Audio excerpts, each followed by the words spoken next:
Hello everyone, मैं स्वप्न sir.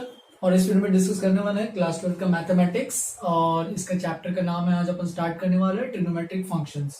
ठीक है, तो ये बेसिकली चैप्टर हम लोग न्यूक्लियस बैच के लिए कर रहे हैं। ठीक है, तो न्यूक्लियस बैच वालों, हमने जितना भी कवर कर लिया था ट्रिग्नोमेट्री में, कहाँ तक हो गया था मोस्ट प्रॉब्ली वो सब साइन के सारे, sine a plus b, sine 2a, sine 2b, cos 2a, cos a plus b, जो भी है बेसिक बेसिक जो आइडेंटिटीज है, जो फॉर्मुलेज है, वो सब हमने ऑलरेडी कवर कर लिए थे। तो ये जो टॉपिक है ये क्लास 12th के टॉपिक है, ये चैप्टर नंबर 3 अपने क्लास 12th का। ठीक है, और बहुत ही इंपॉर्टेंट और बहुत ही स्कोरिंग टॉपिक है। इसको बेसिकली 4 सब टॉपिक्स है, सब यूनिट से इसको बोल सकते हैं सब टॉपिक्स। तो बेसिकली 4 सब टॉपिक्स हम पढ़ेंगे, और ज्यादा ये 5-6 लेक्चर का टॉपिक है, उसके ऊपर जाएगा नहीं ज्यादा। ठीक है, लेकिन अगर आधे आधे घंटे का बनाएंगे तो हो सकता है 7-8 लेक्चर लग जाए। ठीक है, तो सबसे पहला इंपॉर्टेंट टॉपिक है वो है trigonometric equation and their solution, जो कि आज अपन स्टार्ट करने वाले हैं। ठीक है, तो ये बहुत ही इंपॉर्टेंट टॉपिक है, इसका वेटेज ऑलरेडी बहुत ज्यादा है इसमें। ठीक है, इस चैप्टर से कम 3-4 क्वेश्चन तो आएंगे ही। मतलब हो सकता है 2-2 मार्क के क्वेश्चन, एक 2-2 मार्क के क्वेश्चन है, या फिर एक 4-4, 5-5, 4 मार्क के भी क्वेश्चन आ सकते हैं। ठीक है, तो इसका वेटेज अच्छा खासा है, जहां पे ये फर्स्ट जो टॉपिक है उसका वेटेज बहुत ज्यादा है। ठीक है, फिर सेकंड जो है बहुत छोटा सा, बहुत सिंपल, एक 10 मिनट का टॉपिक है, तो वो तो ज्यादा टाइम नहीं है, इतना इंपॉर्टेंट नहीं है, बस 1-2 क्वेश्चन आ सकता है 1-1 मार्क के लिए, तो ये इतना ज्यादा इंपॉर्टेंट नहीं है। थर्ड जो एसओटी है, सॉल्यूशंस ऑफ ट्रायंगल जो है, वो भी एक one of the important topics है। उसके क्वेश्चंस थोड़े से डिफिकल्ट लेवल पे हैं as compare to first and third थोड़ा सा डिफिकल्ट रहेगा। इसमें सारे अपन ट्रायंगल्स के बारे में देखेंगे कि ट्रायंगल्स में जो भी साइन रूल, कोसाइन रूल सुना होगा तुम लोगों ने, फिजिक्स के स्टार्टिंग में पढ़ा होगा, तो उनके रूल्स यूज करके अपन कुछ क्वेश्चन सॉल्व करेंगे। ठीक है, और फिर लास्ट है इनवर्स ट्रिग्नोमेट्रिक फंक्शंस, जो कि अच्छा खासा इंपॉर्टेंट है। ठीक है, इसका वेटेज सीईटी में भी अच्छा खासा है, और अगर बोर्ड में देखा जाए तो उसका भी अच्छा खासा है। इनवर्स ट्रिग्नोमेट्रिक फंक्शंस एक इंपॉर्टेंट टॉपिक है, उसको अपन धीरे धीरे पढ़ेंगे। ठीक है, तो आज अपन स्टार्ट करने वाला है trigonometric equations and the solutions. Start करने से पहले मैं तुम लोगों को रिक्वेस्ट कर लूं कि सारे जो भी प्रीवियस जो नोट्स थे, जो भी फॉर्मुलेस थे, आइडेंटिटीज, जो भी फॉर्मुलेस, एक बार रिवीजन कर लो ऐसे ऊपर से, और ताकि इक्वेशन सॉल्व करने में समझ में आए, आसानी हो। ठीक है, क्योंकि ये तभी अच्छे से समझ में आएगा जब अपना प्रीवियस यानी जो आइडेंटिटीज और फॉर्मुलेस है वो अच्छे से याद रहेंगे। याद होगा तो मैंने तुम लोगों को एक पीस ऑफ पेपर पे तुम लोगों को सारे फॉर्मुलेस लिखने को बोले थे, तो होपफुली सबने लिखे होंगे, और वो पीस ऑफ पेपर अभी बाजू में रखना, क्योंकि काम आने वाला है हर जगह पे। ठीक है, चलो फिर without wasting any more time start करते हैं अपना first topic, trigonometric equations and their solutions. तो चलो फिर स्टार्ट करते हैं trigonometric equations and their solutions. ठीक है, तो ट्रिग्नोमेट्रिक इक्वेशंस ये स्टार्ट करने से पहले कुछ बेसिक टर्मिनोलॉजीज पढ़ लेते हैं, कुछ इंपॉर्टेंट जो बेसिक डेफिनेशंस है जिन पे ये पूरा टॉपिक बेस्ड है, उनके बारे में देखते हैं। तो बहुत सिंपल सा है, स्टार्टिंग ही इससे कर रहे हैं कि ट्रिग्नोमेट्रिक इक्वेशंस क्या होते हैं। 2 चीजें हैं, एक तो ट्रिग्नोमेट्री और एक इक्वेशन। इक्वेशन का मतलब बीच में इक्वल टू आएगा, ऑब्वियस ही बात है, कुछ लेफ्ट हैंड साइड एलएचएस में कुछ होगा, राइट हैंड साइड में कुछ होगा। और ट्रिग्नोमेट्रिक का मतलब क्या, कि ट्रिग्नोमेट्रिक के फंक्शंस इन्वॉल्व होंगे, जैसे कि साइन, कॉस, टैन, जो भी है, जितने भी 6 ट्रिग्नोमेट्रिक फंक्शंस है, इनफैक्ट 8 होते हैं, मैंने बताया था तुम लोगों को, लेकिन 8 अपने को नहीं करना, अपने को बस 6 करने हैं। साइन से लेके कॉट तक जितने भी है वो सब इन्वॉल्व हो रहे होंगे, sine alpha, sine theta, cos alpha, cos beta, जो भी है। ठीक है, एंगल में जो भी वेरिएबल रहेगा वो डिपेंड करेगा क्वेश्चन टू क्वेश्चन। ठीक है, तो ऐसे टाइप के इक्वेशंस को बोलते हैं जिसमें ट्रिग्नोमेट्रिक फंक्शंस भी हो, उनको बोलते हैं ट्रिग्नोमेट्रिक इक्वेशंस। अब से मैं इतना बार बार इतना बड़ा लिखूंगा नहीं, मैं सीधा इसको लिखूंगा टी इक्वेशंस, मतलब ट्रिग्नोमेट्रिक इक्वेशन, तो होपफुली सबको समझ में आ जाना चाहिए। ये सब डेफिनेशन पे नोटबुक में लिख सकते हो। An equation involving trigonometric function is called trigonometric equation. चाहिए तो एग्जांपल में तुम ऐसे एग्जांपल ले सकते हो, suppose sine theta is equal to √3/2, ये एक ट्रिग्नोमेट्रिक इक्वेशन है। देखो यहाँ पे इक्वल टू है और साइन के ट्रिग्नोमेट्रिक फंक्शंस आ रहे हैं। ठीक है, सपोज ऐसा कुछ है, sine square theta minus cos theta is equal to 1/2, तो ऐसे भी टाइप के कुछ हो सकते हैं। यहाँ पे भी देखो साइन स्क्वायर कॉस 2 है ट्रिग्नोमेट्रिक फंक्शंस। ठीक है, एक से ज्यादा भी फंक्शन हो सकते हैं। सपोज एक और एग्जांपल लिया जाए, cos theta is equal to -1, ये भी चलेगा, या फिर कॉट थीटा इक्वल टू -1, ये भी चलेगा। ठीक है, या फिर एक और ऐसे एग्जांपल ले सकते हैं, सपोज साइन क्यूब थीटा या फिर साइन की power 4 theta is equal to 1। तो ऐसे टाइप के क्वेश्चन हमारे पास आते रहेंगे। ठीक है, तो ये सारे ट्रिग्नोमेट्रिक इक्वेशंस है, उसमें बस ट्रिग्नोमेट्रिक फंक्शंस इन्वॉल्व होंगे और बीच में इक्वालिटी होगी। अब इसका करना क्या है, देखो चैप्टर के नाम, टॉपिक के नाम में ही है trigonometric equations and their solutions. मतलब ये जो इक्वेशंस है यहाँ पे देख सकते हो, यहाँ पे वेरिएबल थीटा है, हो सकता है वेरिएबल अल्फा हो सकता है वेरिएबल बीटा हो, या फिर कुछ भी हो सकता है वेरिएबल एक्स हो, डिपेंड करता है क्वेश्चन में अलग अलग। ठीक है, तो ये जो वेरिएबल्स है थीटा, एक्स, अल्फा, बीटा, तो इनको निकालना है। तो इनके जो भी वैल्यूज आएंगे, जो भी इनके वैल्यूज आते हैं उनको बोलते हैं सॉल्यूशंस। ठीक है, तो ट्रिग्नोमेट्रिक इक्वेशंस के जो सॉल्यूशंस होते हैं वो क्या करते हैं, वो इस इक्वेशन में सेटिस्फाई करनी चाहिए। तो वही अगला टॉपिक है, देखो अगला डेफिनेशन है terminology, solution of the trigonometric equation. तो सोल्यूशन क्या होता है, a value of the variable in a trigonometric equation. मतलब ये जो वेरिएबल है उनकी एक वैल्यू या फिर अनेक वैल्यू ज्यादा भी हो सकती है। A value of the variable in a trigonometric equation which satisfies the equation. ऐसी वैल्यू जो इस इक्वेशन को सेटिस्फाई कर रही है उसको क्या बोलते हैं, solution of the T equation यानी ट्रिग्नोमेट्रिक इक्वेशन। ठीक है, ट्रिग्नोमेट्रिक इक्वेशन के सोल्यूशन जो होते हैं वो दो प्रकार के होते हैं, एक तो होता है प्रिंसिपल सॉल्यूशंस और एक तो होता है जनरल सॉल्यूशंस। ठीक है, तो प्रिंसिपल दोनों टाइप अलग अलग सॉल्यूशन में डिफरेंस क्या है कि ये जो प्रिंसिपल सॉल्यूशन होते हैं वो क्या होता है, वो बस 0 से 2 पाई के बीच में होते हैं। ठीक है, उसके बाहर कुछ बताना नहीं है। इसके जो हमेशा होते हैं solutions between the interval 0 and 2 पाई।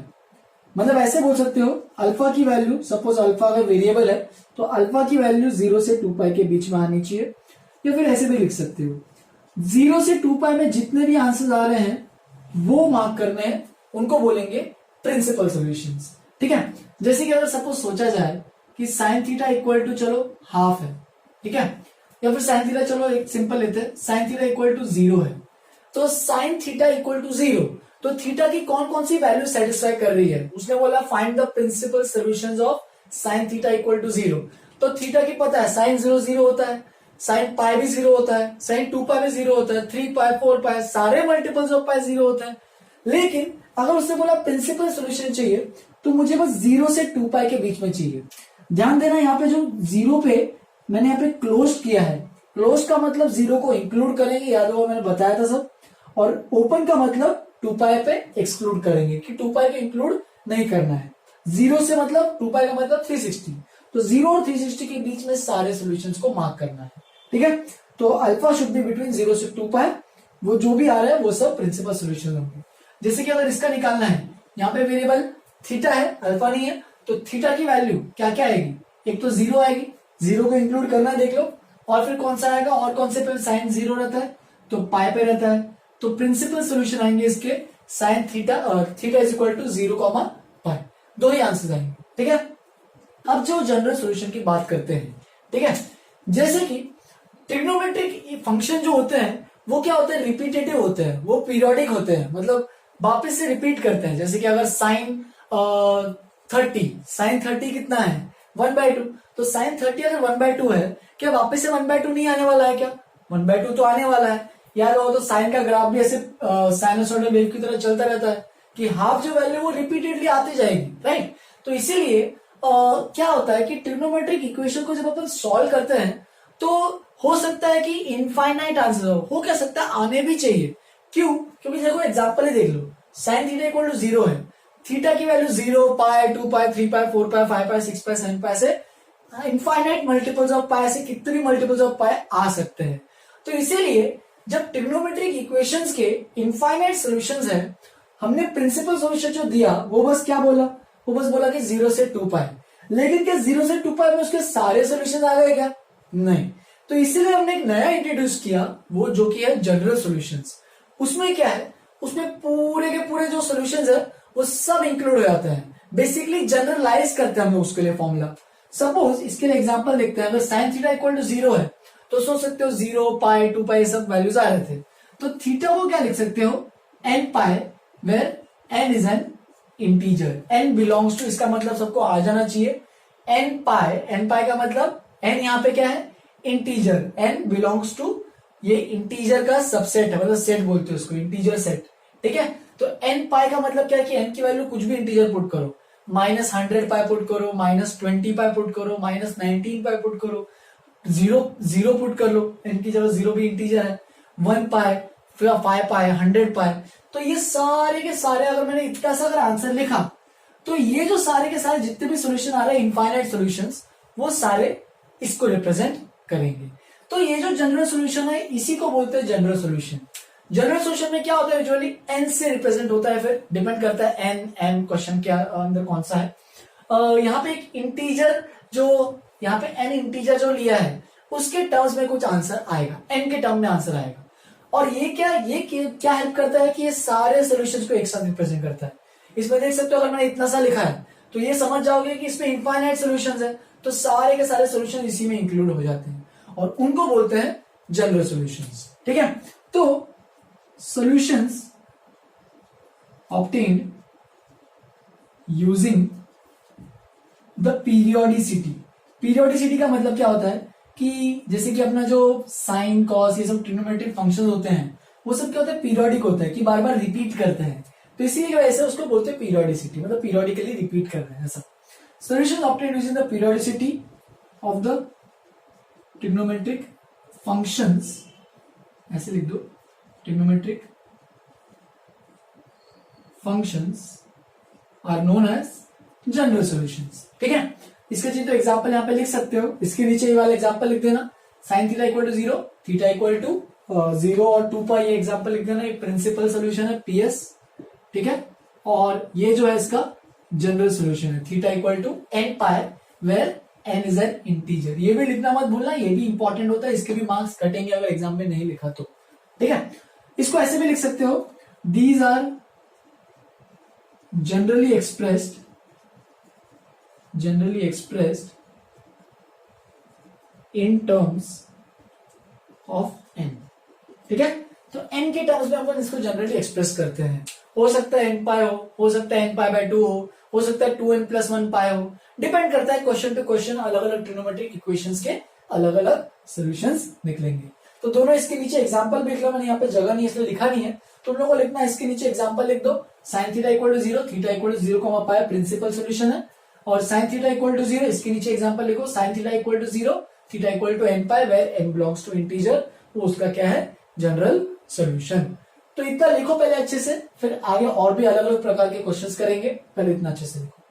चलो फिर आगे बढ़ते हैं। पहले तो अपन प्रिंसिपल सॉल्यूशन निकालना सीखेंगे। ठीक है, निकालना तो बहुत ओरली बहुत सिंपल है, लेकिन उसको लिखा के दिखाना पड़ेगा। अगर एग्जाम में अगर 1-2 मार्क का क्वेश्चन आता है ऐसा तो उसको थोड़ा लिखाना पड़ेगा, तो कैसे लिखाना एक बार देख लो। फर्स्ट क्वेश्चन, ठीक है, तो फर्स्ट क्वेश्चन में क्या बोल रहा है, यहीं पे कर लेते हैं, sine theta is equal to √3/2। तो याद करो कि प्रिंसिपल सॉल्यूशन किसके बीच में निकालना है, तो 0 से 2 पाई। तो 0 से 2 पाई अगर सोचोगे तो इमेजिन करो, 0 से 2 पाई मतलब क्या है, 4 क्वाड्रेंट आ रहे हैं, फर्स्ट, सेकेंड, थर्ड और फोर्थ। ठीक है, 0 से 90 फर्स्ट क्वाड्रेंट, 90 से 180 सेकेंड, 180 से 270 थर्ड और 270 से 360 फोर्थ। ठीक है, चाहिए तो इसको रेडियन में भी लिख सकते हैं, 0 पाई/2 पाई 3 पाई/2 और वापस से घूम फिर के आएगा 2 पाई, तो पूरा एक राउंड मिला के 2 पाई बन जाएगा। अब साइन थीटा इक्वल टू √3/2, तो देख सकते हो साइन थीटा पॉजिटिव है कि राइट हैंड साइड में वैल्यू पॉजिटिव है, तो साइन कौन कौन से क्वाड्रेंट में पॉजिटिव रहता है, तो तुम्हें याद क्या रखना है, ASTC जो मैंने बताया था, ऑल सिल्वर टी कप्स। तो फर्स्ट एंड सेकंड क्वाड्रेंट में साइन क्या रहता है, पॉजिटिव। मतलब 2 आंसर आने वाले हैं, अगर प्रिंसिपल सॉल्यूशन की बात की जाए तो 2 आंसर आने वाले हैं, क्योंकि साइन जो है वो पॉजिटिव फर्स्ट क्वाड्रेंट में भी रहता है एंड सेकंड क्वाड्रेंट में भी रहता है। तो इधर भी एक एंगल बनेगा ऐसा कुछ और इधर भी एक एंगल बनेगा ऐसा कुछ, राइट।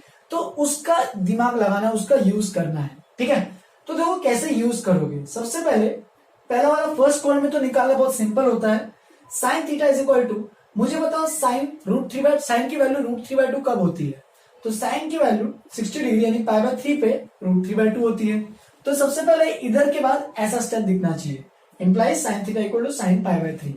फिर क्या कर सकते हो, फिर यहाँ पे दोनों साइड साइन से आ गया तो सीधा बोल सकते हो थीटा की वैल्यू 1 तो आ गई पाई/3। ये कौन से क्वाड्रेंट में है, फर्स्ट क्वाड्रेंट में, तो देख सकते हो पाई/3 वैल्यू पुट करोगे वैसे एग्जैक्टली मैच ही करना। तो ये तो आ गया एक आंसर। दूसरा आंसर निकालने के लिए मैंने क्या बोला था, कौन से क्वाड्रेंट में देखो, तो देखो कौन से क्वाड्रेंट में, सेकंड क्वाड्रेंट में। तो जैसे ही आप देखोगे सेकंड क्वाड्रेंट में है, हम लोग एक काम यूज कर सकते हैं क्या, कि साइन पाई माइनस थीटा। सोचो ये साइन पाई माइनस थीटा कहां से सूझा, ठीक है, ये कैसे सूझा, ये जो sine pi minus theta is equal to sine theta ये होता है, ये तो सबको पता ही होगा कि साइन पाई माइनस थीटा निकालोगे सेकंड क्वाड्रेंट में पॉजिटिव आता है तो ये साइन थीटा निकलता है। तो इसका यूज करना है, ठीक है। क्यों यूज करना है, क्योंकि मुझे सेकंड क्वाड्रेंट का आंसर चाहिए, ठीक है। तो देखो मैं क्या करूंगा, यहां पे लिखा मैंने sine theta is equal to sine pi by 3 लिखा था, ठीक है, इस स्टेप तक लिखा था।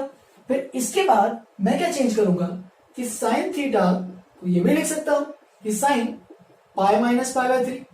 क्यों, क्योंकि ये बिकॉज यहां पे करके लिख सकते हो, इसके आगे ऐसे करके बिकॉज लिख सकते हो। Sine pi minus theta is equal to sine theta, तो देखो sine pi minus theta equal to sine theta, तो मैं उल्टा जा रहा हूं, समझा ये चीज। फिर क्या बन जाएगा, देखो sine theta is equal to sine, इसको सिंप्लीफाई करो तो कितना आएगा 2 पाई बाय 3। फिर एक और आंसर है अपने पास theta equal to 2 pi by 3। तो अपने पास दो आंसर्स आ गए, theta equal to pi by 3 2 pi by 3। तो दो सॉल्यूशन आ रहे हैं अपने पास, इन दोनों को अच्छे से एक बार लिखना है। और ये क्या है, यहां पे लिख सकते हो finally, hence the principal solutions of sin theta equal to √3/2 r pi by 3 and 2 pi by 3। अच्छे से नीटली लिखना है, ठीक है। तो ये फर्स्ट पार्ट है, बहुत सिंपल सा पार्ट है। ऐसे ही सेकंड पार्ट और थर्ड पार्ट को भी डिस्कस करेंगे। फोर्थ फिफ्थ सिक्स पार्ट बाद में के लिए रखेंगे, तुम्हारा होमवर्क रहेगा फोर्थ फिफ्थ सिक्स पार्ट। पहले 3 पार्ट अभी मैं डिस्कस कर लेता हूँ, ठीक है। चलो फिर सेकंड पार्ट देखते हैं, cos थीटा इक्वल टू -12। अब यहाँ पे देख सकते हो cos की वैल्यू क्या आ रही है, नेगेटिव आ रही है। तो तुम्हें वापस से क्वाड्रेंट में ढूंढना है कि cos जो है वो कौन से क्वाड्रेंट में नेगेटिव होता है। तो याद होगा तो ASTC वापस याद रखो, तो याद क्या आएगा कि पॉजिटिव जो है cos कौन से क्वाड्रेंट में रहता है, फर्स्ट एंड फोर्थ में पॉजिटिव रहता है। लेकिन हमें क्या चाहिए, नेगेटिव चाहिए। नेगेटिव चाहिए मतलब एक तो सेकंड क्वाड्रेंट में आएगा और एक थर्ड क्वाड्रेंट में आएगा। मतलब मुझे आंसर एक तो सेकंड क्वाड्रेंट में चाहिए ये वाला ऐसा कुछ, और एक थर्ड क्वाड्रेंट में चाहिए ये वाला ऐसा कुछ, ठीक है।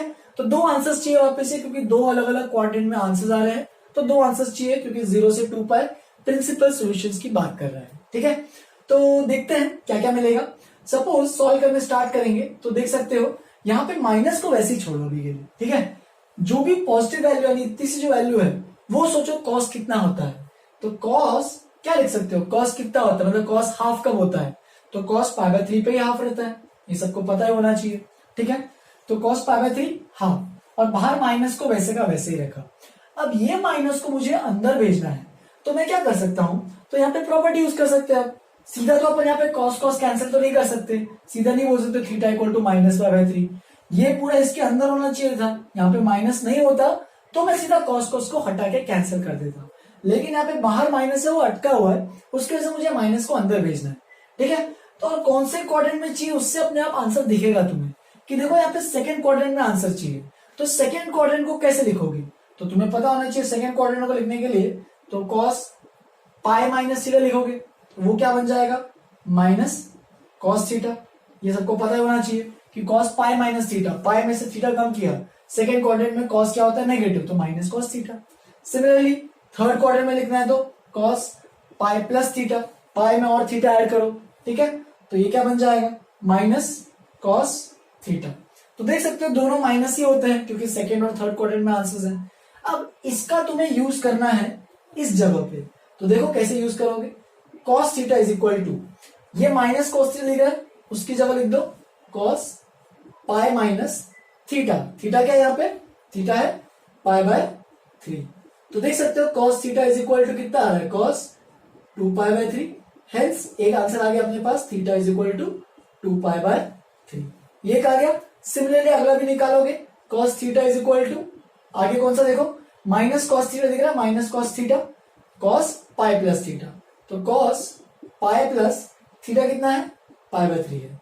तो इसको भी फर्दर सॉल्व करेंगे तो cos theta is equal to cos 4 pi by 3, that is theta is equal to 4 pi by 3। Hence अपने प्रिंसिपल सॉल्यूशंस में दो आ रहे हैं, कौन कौन से, 2 pi by 3 and 4 pi by 3। और इस तरीके से अपने को आंसर मार्क करना है, ठीक है। तो ये प्रिंसिपल सॉल्यूशन चेक कर सकते हो जी। तो पाई बाय 3 मतलब 60 होता है, 62 जा 120 होता है, मतलब 120 पे माइनस हाफ रहता है, कॉस 1 होता है। या फिर 60 इंटू 4 240 में भी माइनस हाफ होता है, ठीक है। तो फोर थर्ड क्वाड्रेंट में रहता है 240। तो ये दो आंसर आ रहे हैं अपने पास जब कॉस माइनस हाफ होगा।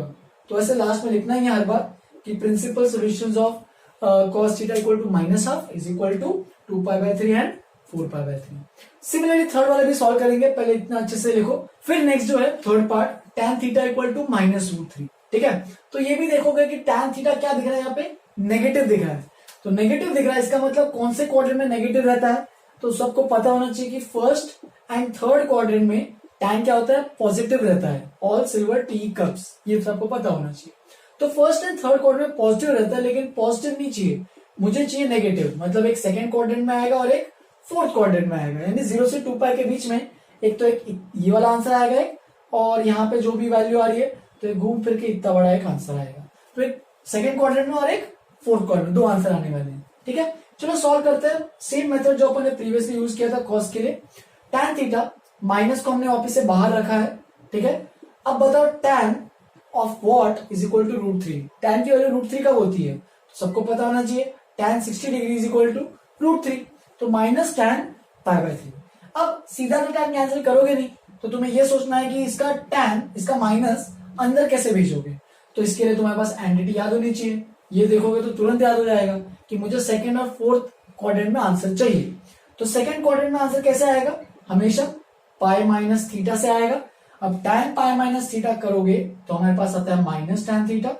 सिमिलरली फोर्थ क्वाड्रेंट में भी नेगेटिव रहता है, तो फोर्थ क्वाड्रेंट वाले को कैसे लिखोगे कि ये पूरा होता है 2π में से माइनस करना। ठीक है, तो 2π माइनस थीटा, ये भी क्या रहता है, माइनस tan थीटा। ध्यान देना, मैं यहाँ पे बस पाई एंड 2π का ही यूज कर रहा हूं, यहाँ पे 3π/2 या फिर π/2 का यूज नहीं करना है। क्यों नहीं करना है, क्योंकि tan का कॉट हो जाएगा। हमें tan को tan में ही रखना है, माइनस को इसके अंदर भेजना है, लेकिन tan को tan ही रखना है। अगर tan का कॉट हो गया तो गड़बड़ हो जाएगी, यहाँ पे tan और यहाँ पे कॉट कैंसिल नहीं हो पाएंगे। तो इसलिए मुझे tan का tan ही रखना है, इसलिए मैं यहाँ पे क्या रख रहा हूँ, पाई 2π ये सब चीजें रख रहा हूँ। ठीक है, फिर tan पाई माइनस थीटा ये दोनों आ गए। अब इसका यूज करोगे, बाकी तो कहानी होपफुली सबको क्लियर हो गई होगी। तो बाकी 4, 5, 6 पार्ट भी स्टार्ट करके खत्म कर सकते हो फटाफट। तो माइनस tan π/3 को यहां से यूज करेंगे, tan पाई माइनस π/3, तो ये बन जाएगा tan 2π/3, tan theta is equal to tan 2π/3, और थीटा इज इक्वल टू देख सकते हो 2π/3। ये पहला पार्ट का आंसर, मतलब first principal solution. Similarly tan theta equal to इसका भी यूज करोगे कि यहाँ पे tan थीटा था इज इक्वल टू इसके सबके बाद माइनस tan π/3। माइनस tan π/3 को क्या लिखोगे, tan 2π माइनस π/3। ठीक है, ये ध्यान, ये बस आइडेंटिटीज है, इनका यूज कर रहे हैं अपन ताकि राइट हैंड साइड का माइनस ऑब्जॉर्ब हो जाए, बस और कुछ नहीं। ठीक है, तो सॉल्व करते हैं। tan theta is equal to tan कितना बन रहा है, 6 - 1 5π/3। तो दो आंसर आ रहे हैं, theta is equal to 2π/3 and theta is equal to 5π/3। तो ये इनका जनरल सोल्यूशन, प्रिंसिपल सोल्यूशन है। ठीक है, क्या है वैसे चेक कर लेते हैं। 2π/3 मतलब 120, अभी भी चेक किया था। 5π/3 मतलब कितना हो जाएगा, 60 × 5 300। तो एक तो 300 डिग्री पे आ रहा है और एक 120 डिग्री पे tan की वैल्यू -√3 आ रही है। Similarly 4th, 5th, 6th question भी ट्राई कर सकते हो खुद से, बस प्रिंसिपल सोल्यूशन निकालना है। 0 से 2π में बस आना चाहिए। ठीक है, सेक अगर आ रहा है फिर कोसेक आ रहा है तो उसको साइन में कन्वर्ट करना है, रेसिप्रोकल लेके, वो तो तुम्हें आना चाहिए अच्छे से, उसमें कोई गड़बड़ नहीं होनी चाहिए। तो इसको लिखो एक बार अच्छे से, आगे बढ़ते थोड़ा सा नेक्स्ट टॉपिक पे, पहले इतना अच्छे से लिखो। तो चलो फिर स्टार्ट करते हैं जनरल सॉल्यूशंस। ठीक है, जनरल सॉल्यूशंस के कुछ बेसिक आज डिडक्शन बस कवर करने वाला हूँ और आज के बाद खत्म करूंगा इस टॉपिक को। जनरल सॉल्यूशन एक्चुअल में जो सॉल्व करते हैं उसके जो इंपॉर्टेंट बेसिक थ्योरम्स होते हैं, कुछ कुछ इंपॉर्टेंट चीजें होती है, फॉर्मुलेज होते हैं, वो नेक्स्ट क्लास में कंटिन्यू करूंगा। आज के लिए मैं कुछ बेसिक डिडक्शन बताना चाहता हूँ कि ये जनरल सॉल्यूशंस का चक्कर है, जैसे कि अपन ने साइन थीटा इक्वल टू 0 के लिए स्टार्टिंग में सॉल्व किया था कि थीटा इक्वल टू n पाई आता है, तो उससे मैं तुम्हें चाहता हूँ कि तुम्हें आइडिया आ जाए कि अच्छा जनरल सॉल्यूशंस है क्या। ठीक है, इसलिए मैं ये 7 जनरल डिडक्शंस है, कुछ बेसिक डिडक्शंस है, तो इनको अपन इनके जनरल सॉल्यूशंस निकालेंगे। ठीक है, तो टोटल 7 ट्रिग्नोमेट्रिक इक्वेशंस मैंने लिखे हैं, तुम इनके याद रखोगे तो भी चलेगा, नहीं याद रखोगे तो भी कोई दिक्कत नहीं है। तुम यहाँ पे ग्राफ बस इनका याद रखोगे तो चलेगा, साइन का, कॉस का, टैन का। ठीक है, अगर ग्राफ का भी याद नहीं है तुम्हें वैल्यूज तो आनी चाहिए। ठीक है, जैसे कि देखो स्टार्ट करते हैं, साइन थीटा इक्वल टू 0, तो साइन थीटा 0 कब कब होता है, 0 पे, पाई पे, 2π पे, 3π पे, -π, -2π, तो सारे इंटीजर मल्टीपल्स ऑफ पाई, तो सीधा लिख सकते हो theta is equal to n pi, where n belongs to integer. तो ये इसका सीधा डिडक्शन है कि theta is equal to n pi where n belongs to integer. Suppose sine theta 1 हो गया। अब सोचो साइन थीटा 1 जा रहा है तो कब कब आएगा 1? जैसे कि चलो एग्जांपल लेते हैं। सपोज साइन का ग्राफ ऐसा है, ठीक है, ये तो सबको तो पता ही होगा साइनसॉइडल वेव 0 पाई, ये 2 पाई, यहाँ पे आता है पाई बाय 2, यहाँ पे आता है 3 पाई बाय 2, फिर यहाँ पे 5 पाई बाय 2, जो भी वैल्यूज है।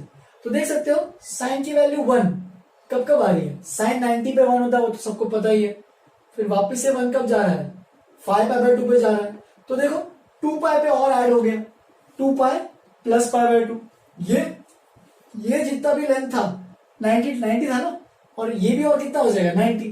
तो देखो एक तो वैल्यू आ रही है पाई बाय 2, अगली वैल्यू क्या आएगी 2 पाई प्लस पाई बाय 2। फिर और आगे जाओगे, अगर इसके आगे और बनाओगे तो यहाँ पे आएगा ये 3 पाई, ये 4 पाई, और बनेगा 4 पाई प्लस पाई बाय 2। तो देख सकते हो पैटर्न से सीखना है कि पैटर्न से कैसे निकालेंगे। तो क्या क्या आ रहा है देखो, पाई by 2, 2 pi plus pi by 2, 4 pi plus pi by 2, अगला 6 पाई प्लस पाई बाय 2।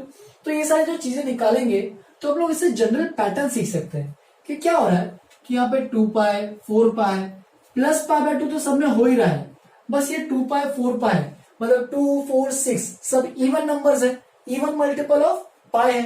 तो अपन क्या लिख सकते हैं 2n pi plus pi by 2 where n means n belongs to integer.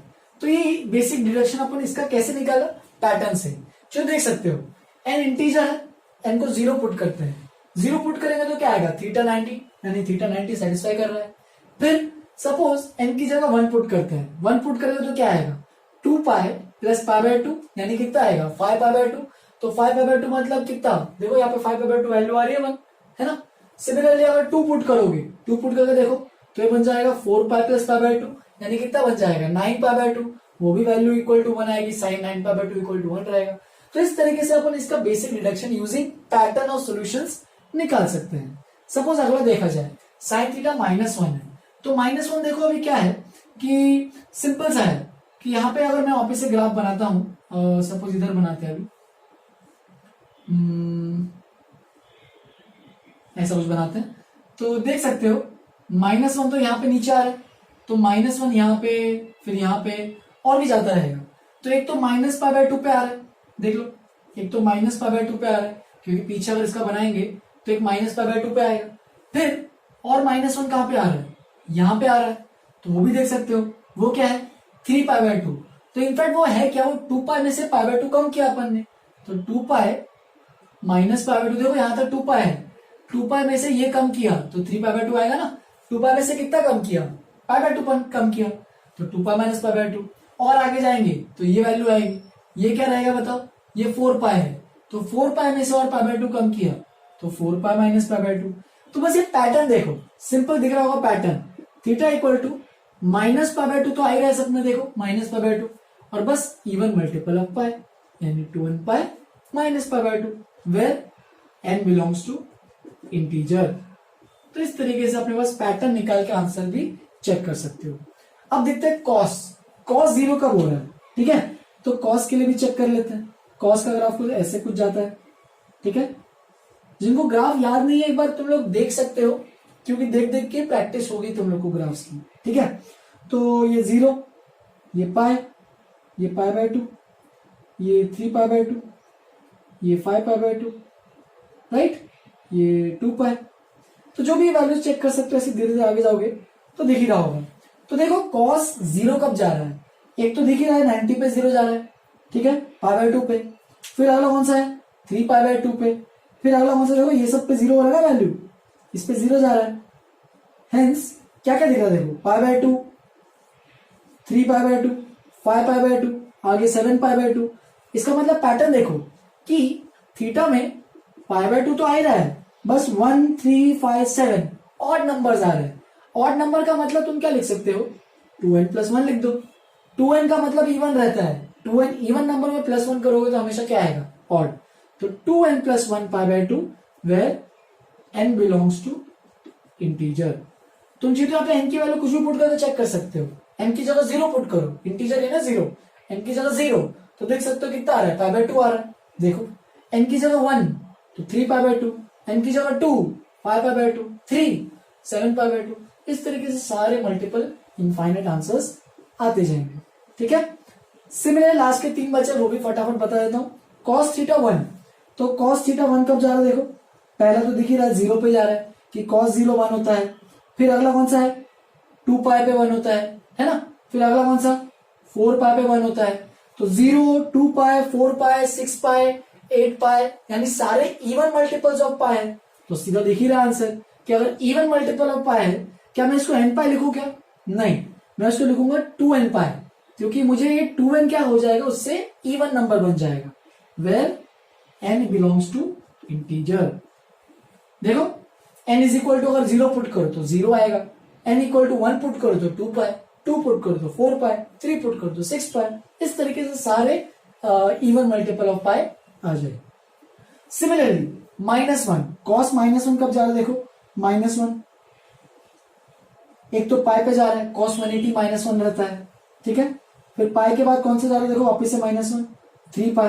तो अपना पैटर्न दिख ही रहा होगा कि एक पाई आ रहा है, फिर 3π आ रहा है, 5π 7π।